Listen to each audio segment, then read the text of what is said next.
Hello friend, welcome to Stories by Tocci. We bring you interesting folk tales. Please don't forget to hit the like button, please share, and don't forget to subscribe to my YouTube channel. Thank you for doing so. Now let's get into the story. Jessica's footsteps were quiet against the dry, uneven earth behind the compound, but the gate creaked as she slipped out, betraying her to the night. The air was thick with the scent of dust and distant smoke. The kind of scent that never left the skin once it settled in. She didn't glance back at the house. There was no fear, not anymore. Not of the shouting, not of the belt, not of the heavy silence her stepfather often wore like a coat when she returned.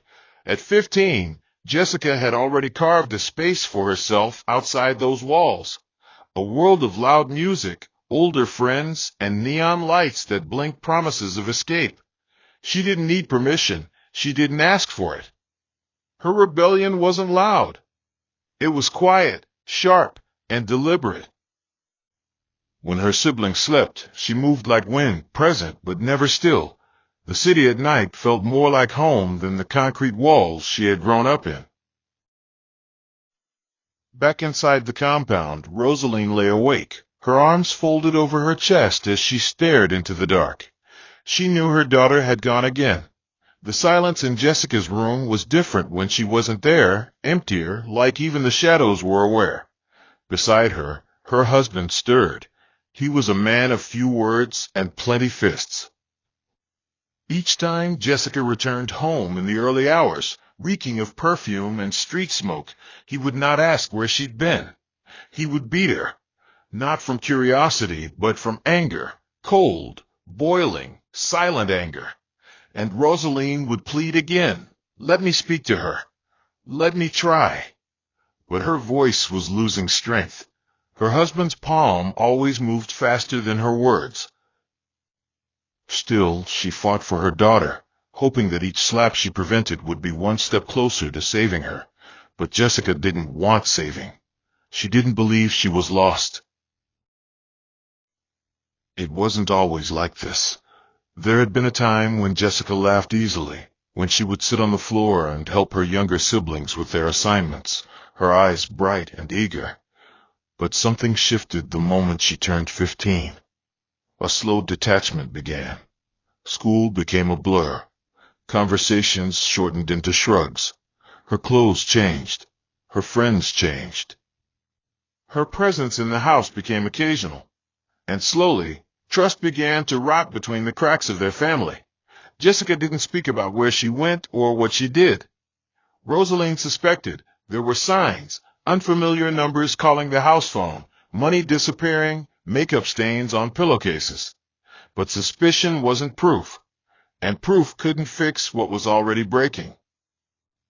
Rosaline, torn between protecting her daughter and protecting the peace of her home, began to pray harder. But the prayers didn't stop the slipping. Jessica was drifting, and the wind had already claimed her. The morning sun crept in slowly, casting warm lines across the cracked floor of the living room where Rosaline sat, tying her headscarf with tired fingers. Her face held the kind of weariness that sleep didn't cure.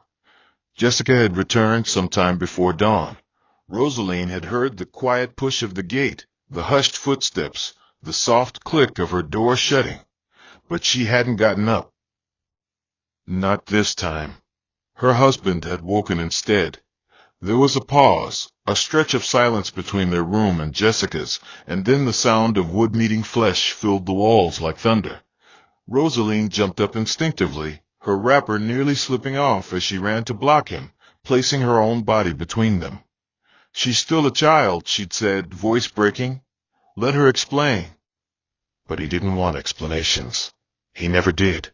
He dropped the belt and walked away, leaving Jessica on the ground, silent, her face turned to the side, not from pain, but defiance.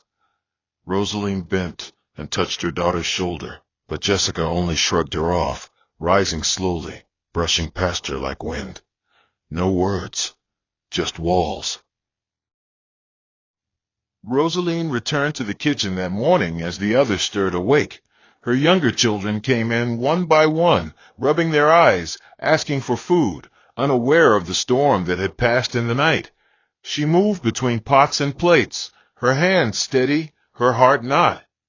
She didn't cry. She had run out of tears the year before, when Jessica's behavior began to shift like a season refusing to pass. Sometimes she blamed herself.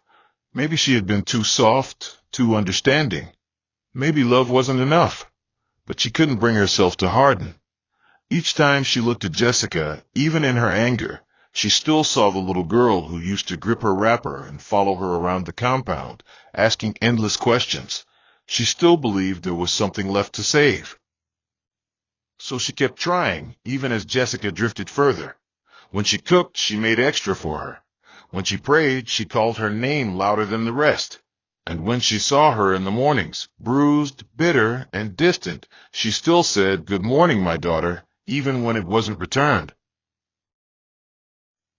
In the quiet moments, when the house settled and the smaller children were at school, Rosaline would sit on the bench outside and stare into the street. She wondered where Jessica went at night, who she was with, and what she was searching for so desperately in the dark. It scared her, the thought that she didn't know her child anymore. They didn't talk. They coexisted. Rosaline was beginning to learn her daughter through absence rather than presence. She watched the neighbors watch them, heard the murmurs in the market, saw the sideways glances. It was shame, and it stuck to her skin like oil. Still, she refused to let go. In a house with too much silence and too many wounds, Rosaline remained the bridge between fire and collapse. She didn't know how much longer she could keep holding everyone together, but she would try, because that's what mothers did, even when the ones they loved were running away from them. Jessica sat by the back window of the room she shared with her younger sister, her eyes fixed on the clouds that moved lazily across the afternoon sky. Her fingers absent-mindedly traced the edge of the old curtain, as a strange stillness settled over her. For weeks she had felt it, an unfamiliar heaviness, a dull ache in her lower back, a tiredness that wrapped itself around her bones no matter how long she slept. But what confirmed her fear wasn't the missed periods or the nausea, it was the whisper in her gut that grew louder with each passing day. She didn't need a test, she just knew. And when the realization came, it didn't crash into her like a storm. It arrived quietly, like a shadow at the edge of her mind. There was no panic, just a numb acceptance. She didn't cry. She didn't even speak about it to anyone. Instead, she wandered through the days pretending not to notice her own body changing, hoping that by ignoring it, she could will it away. But hope was thin, and Jessica's world didn't pause to give her room to breathe. The streets that once gave her a false sense of freedom no longer embraced her with open arms. Her usual haunts began to feel colder, the faces less welcoming. She had tried things, her own reckless versions of solutions, herbs boiled by a girl she barely knew, pills whispered about in back alleys, even fasting for days in silence. Nothing worked. The signs grew more visible, and the discomfort began to ripple into her posture, her gait, her sleep. Eventually, it became harder to hide. One evening, as she walked into the kitchen to fetch water, Rosaline's eyes trailed down to her belly and stopped there. A long pause filled the room. Then her mother's voice, quiet but sharp, broke through. "Jessica, are you carrying a child?" Jessica didn't answer. She didn't need to. Her silence spoke louder than anything she could have said. Rosaline sank into the nearest chair, her breath shallow, her fingers trembling slightly. There was no scream, no slap, no rage. Just a quiet, heartbreaking, "You will keep it." That night, Jessica stayed in her room, lying on her back, staring at the ceiling. Her stepfather didn't speak to her. He didn't even look in her direction. Rosaline moved around the house with a strange calm, as though trying to hold her own emotions together with invisible thread. Jessica's younger siblings sensed the shift too, speaking in hushed tones and casting nervous glances her way. The house was quieter than usual, not with peace, but tension. Jessica felt like she had been exiled while still living under the same roof, and yet she didn't feel broken. Her only emotion was a strange sort of irritation at the pregnancy, at her mother's reaction, at herself for letting things get this far. But in that irritation was also a thread of fear she hadn't named yet. A feeling that something in her life had just turned a corner, and there would be no going back. The labor began in the stillness of a rainy night, long before the first cock crowed. Thunder rolled in the distance, low and rumbling, as Rosaline paced the small room, sweat glistening on her forehead. Jessica lay curled on the mat, her fists clenched, her face twisted in pain that came in waves, deep, sharp, and unrelenting. She hadn't screamed. Not once. Even as the contractions tore through her body, she gritted her teeth, refusing to let her voice betray her.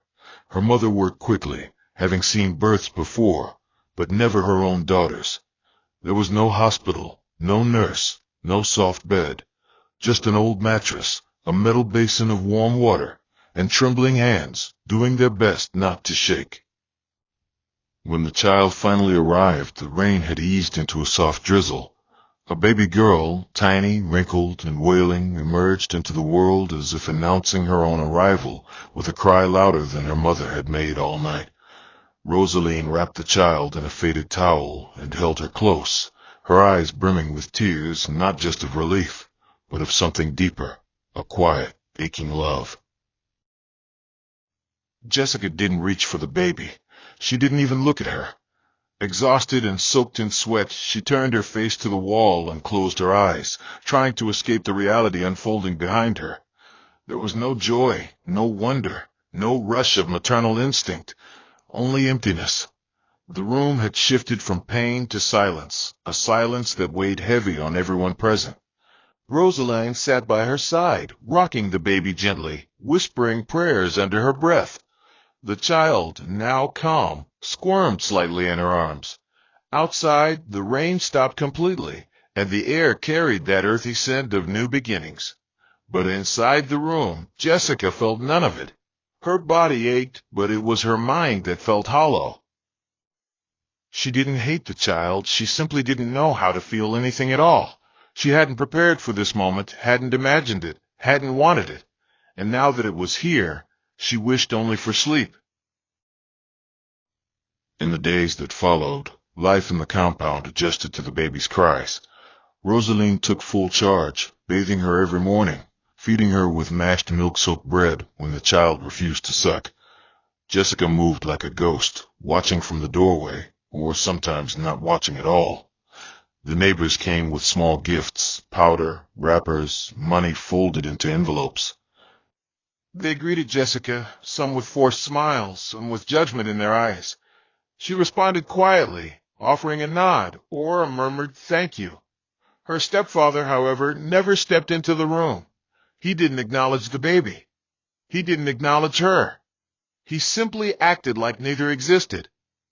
And strangely, that suited Jessica fine. She had never asked for attention. Now that she had brought life into the world, she only wanted to vanish into the background again.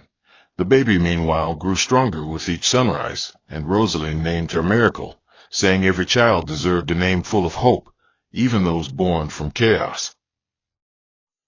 Weeks turned into months, and Miracle began to sit up on her own, her small hands always reaching for whatever passed within arm's length, her grandmother's wrapper, a cup, a stray pencil. Her laughter, when it came, was light and contagious, softening even the hardest edges of the household. But Jessica remained unchanged, drifting through the house like a visitor, not a mother. She did the bare minimum, held the baby when asked, changed the diaper if no one else was around, rocked her only when the crying wouldn't stop, and no one else answered. Rosaline still carried the weight, waking at dawn to feed and bathe the child, holding her through the long, quiet afternoons. She didn't complain aloud, but the tiredness had found a home in her bones. Jessica, on the other hand, spent most of her time outside, on the street corner, at friends' houses, or wandering through parts of town where the streetlights didn't always work, and the air smelled like hot smoke and regret. She was trying to return to the life she'd lived before, but something had shifted. It didn't welcome her back the same way. The streets had changed, or maybe it was her that had. The old faces didn't call out to her like they used to.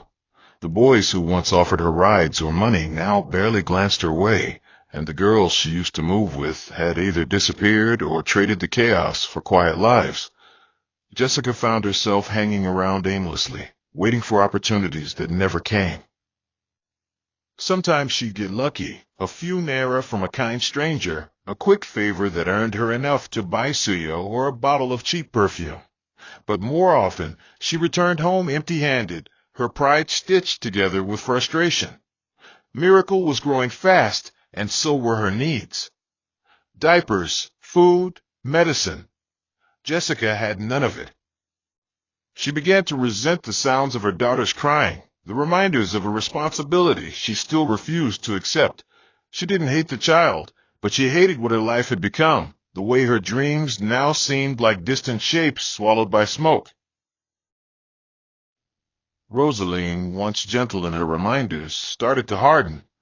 "Jessica, carry your child," she would say more often, handing Miracle over with eyes that no longer pleaded but expected. The softness had thinned out of her voice. If Jessica wanted to leave the house, she had to take the baby with her. There were no more excuses, no more midnight sneaking out. The other children, too, had grown cold, tired of covering for her, tired of watching their mother wear herself down while Jessica came and went like the wind. The compound felt heavier. The silence, when it came, wasn't peaceful. It was the kind that settled into the walls and whispered truths no one wanted to say aloud.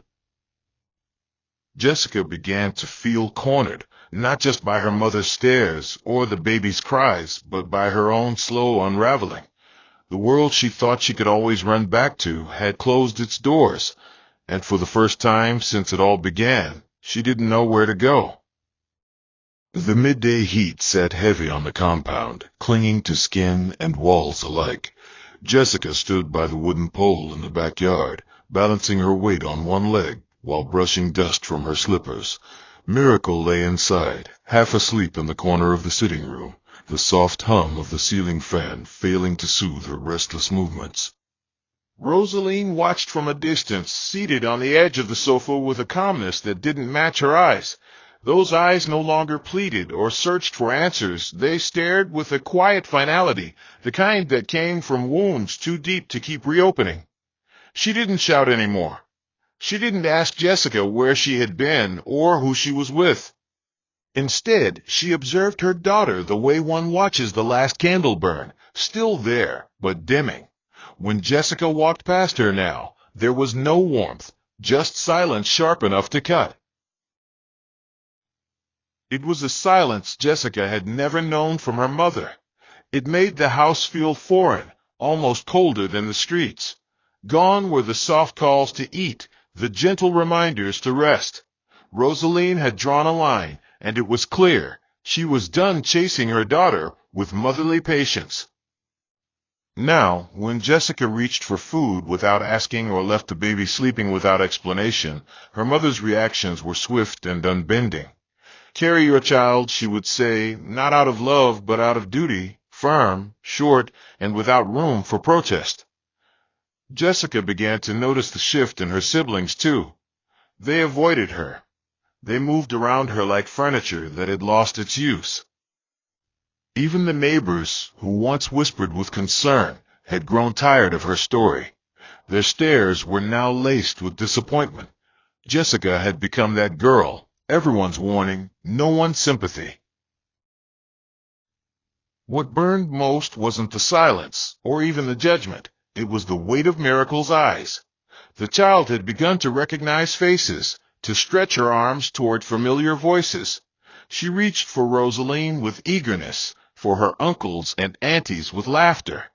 But with Jessica she hesitated. Sometimes she cried when placed in her arms, pulling at her shirt, or pushing against her chest. And each time, Jessica felt something crack deep within her, something she couldn't name, something she had never admitted to wanting. She wondered if the baby could sense it, the detachment, the doubt. Or maybe it was just karma, life folding her mistakes into quiet consequences. She sat on the veranda that evening, watching Miracle sleep in Rosaline's arms under the dim porch light. There was a time she believed freedom came from letting go, but now, as the distance between her and her own child stretched further, Jessica felt more chained than ever before. It was on a Tuesday that the weight of desperation finally swallowed Jessica whole.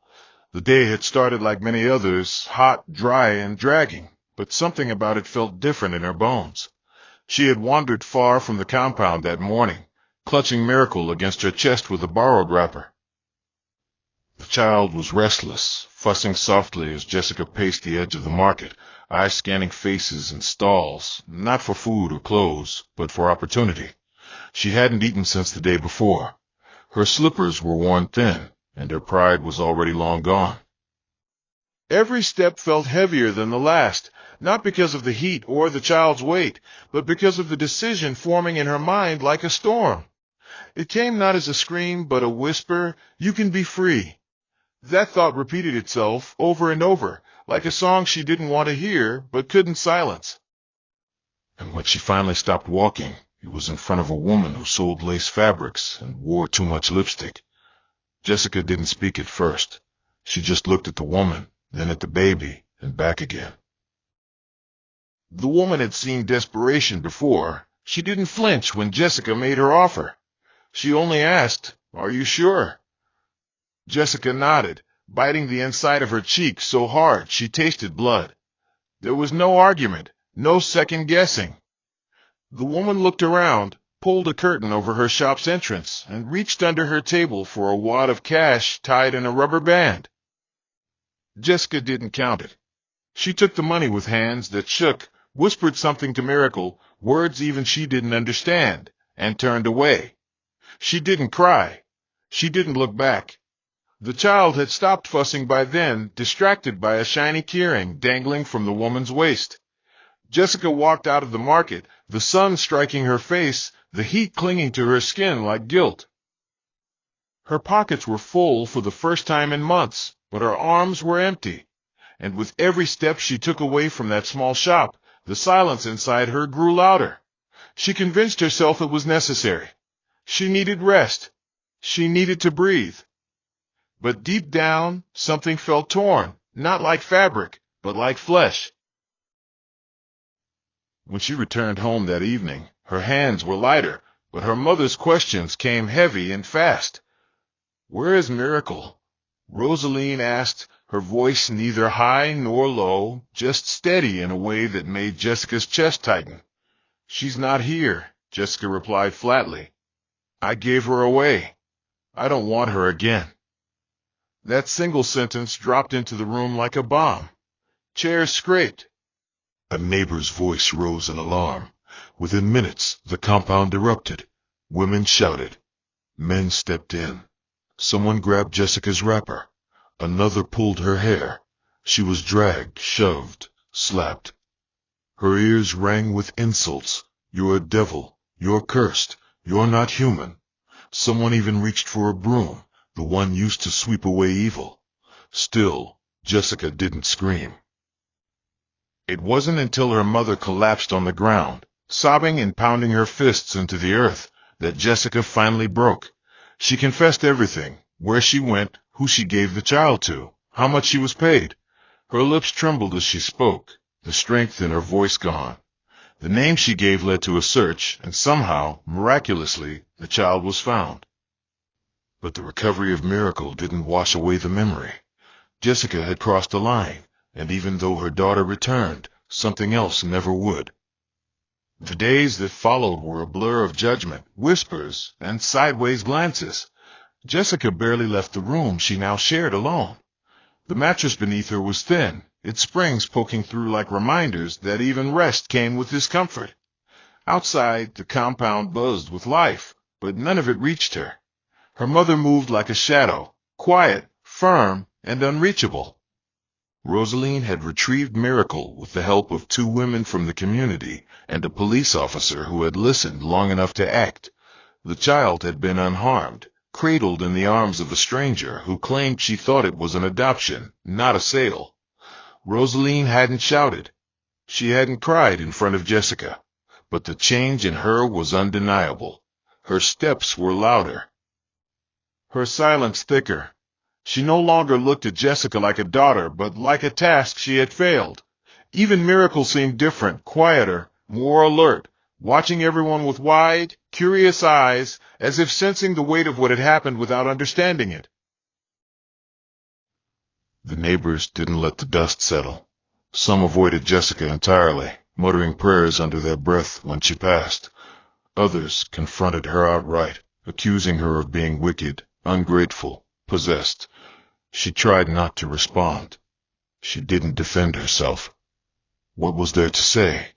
The truth had already been told, and it had left a bruise across her name. Even her siblings couldn't meet her eyes. Her younger brother, normally playful and loud, now tiptoed around the house like a guest in his own home. Rosaline did not ask Jessica to help with Miracle anymore. She handled everything herself, feeding, changing, cradling, and when she left for the market, she gave the baby to a trusted neighbor instead of Jessica. It was a silent message, one loud enough to echo across the walls. You are no longer trusted. Jessica felt it in her bones. Each time the baby reached out and was taken away from her, each time Rosaline walked past without a word. One night, long after the compound had gone quiet and the only sounds were from the distant hum of generators, Jessica sat on the edge of the veranda, staring into the dark. The moon hung low, casting long shadows across the ground. She clutched her knees to her chest, listening to the occasional stir of Miracle's soft breathing from inside. For the first time, the silence didn't feel like freedom, it felt like punishment. Regret clawed at her insides, sharp and insistent. She thought about the moment she had handed Miracle over, the woman's wide grin, the weight of the money, the way her hands had trembled. She thought about her mother on the ground, sobbing like her heart had been ripped from her chest. Most of all, she thought about how, for a brief moment, she'd believed that letting go of her baby would give her life back. But all she'd done was lose more of herself. There was no escape. Only consequences. And in that moment, beneath the quiet of the night, Jessica began to realize that forgiveness would not be easily earned, not from others, and not from herself.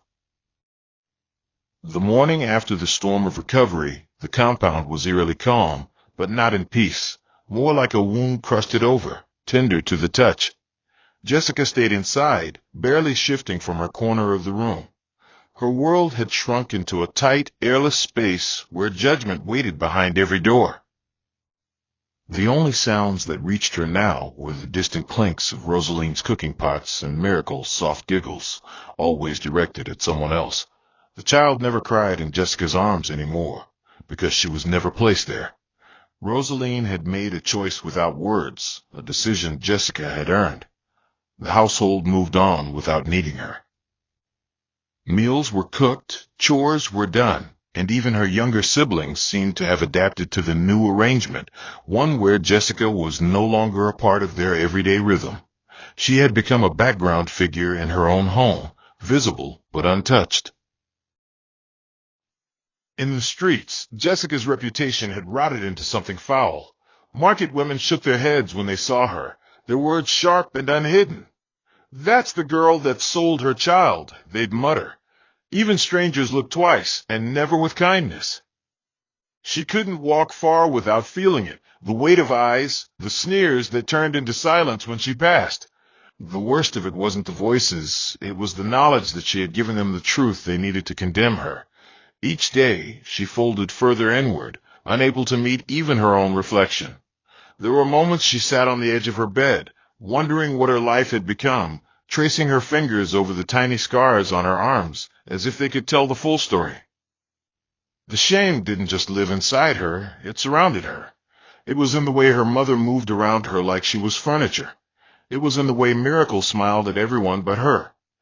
It was in the absence of affection, the chill of consequence that wrapped around her like a second skin. One afternoon, as the sun cast lazy gold across the veranda, Jessica stepped out quietly and sat beneath the mango tree at the edge of the compound.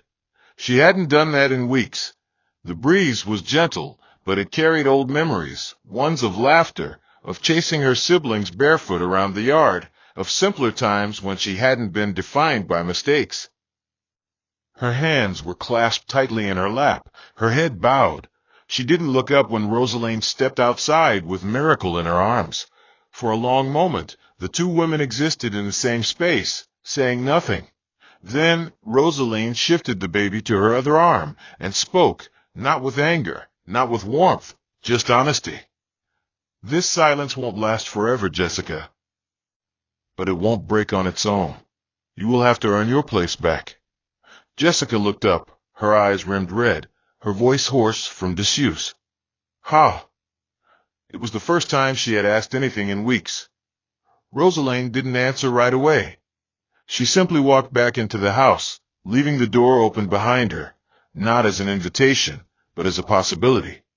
For Jessica, that sliver of space felt heavier than all the silence in the world. Jessica began to wake earlier, sometimes before the cockcrow, her body adjusting to a rhythm it hadn't known in years. At first, she didn't do much, just sat at the threshold of the house, watching the darkness peel away as morning crept in. It wasn't dramatic, this change. There were no tearful apologies, no sudden declarations of repentance. Just small things. She started sweeping the compound before anyone else stirred, folding her siblings' clothes when they left them scattered, and clearing her own plate after meals. No one praised her. No one clapped. But gradually, the air around her began to loosen. Her mother's gaze, once cold and unreadable, started lingering just a second longer, watching her without the usual guardedness. Miracle still reached for others first, but now she didn't recoil when Jessica held her. That alone was enough to keep Jessica trying. Not because she had been forgiven, but because she now understood what it meant to earn trust back, not with words, but with presence. She found herself spending more time in the small shed at the back of the house, where her mother kept old fabric, needles, and thread. Rosaline was once a tailor before her marriage, her hands steady, her stitches clean. Jessica asked if she could learn. Her mother didn't respond the first time, but a few days later, she found a pile of old wrappers folded neatly beside the sewing machine. Jessica took it as permission. She began threading her fingers through fabric, making mistakes, undoing seams, and trying again. The process became a kind of therapy. The repetition calmed her, gave her something to hold when the weight of shame threatened to return. She stopped going to the places that once gave her comfort. The streets held nothing for her now. Her friends, if they had ever been friends, had moved on, and she no longer missed them. Her world had shrunk again, but this time it felt intentional, deliberate. A space for rebuilding. Quiet, slow, but steady. One evening, as the sun dipped low and cast long shadows across the walls, Jessica stood by the window, watching Rosaline bounce Miracle gently in her arms. The child cooed, reaching for a strand of her grandmother's hair. Jessica stepped closer, hesitant but brave. "Can I hold her?" she asked softly. Rosaline didn't answer immediately. Then, without a word, she passed Miracle into Jessica's arms. The baby blinked up at her, uncertain, but didn't cry. Jessica's hands trembled, not from fear, but awe. She stared down at her daughter, taking in the small curve of her nose, the softness of her eyelids. In that moment, something unspoken passed between mother and child, an acknowledgment, fragile but real. Behind her, Rosaline returned to her chair and said, almost casually, "You can start feeding her tomorrow. I'll show you how." Jessica nodded, swallowing the lump in her throat. It wasn't a celebration. It wasn't a complete healing. but it was a beginning, a chance to move forward, not to erase the past, but to build something better on top of it, one brick at a time. Hope you enjoyed this interesting story. Please don't forget to like, share, and subscribe to my channel. See you again in my next story.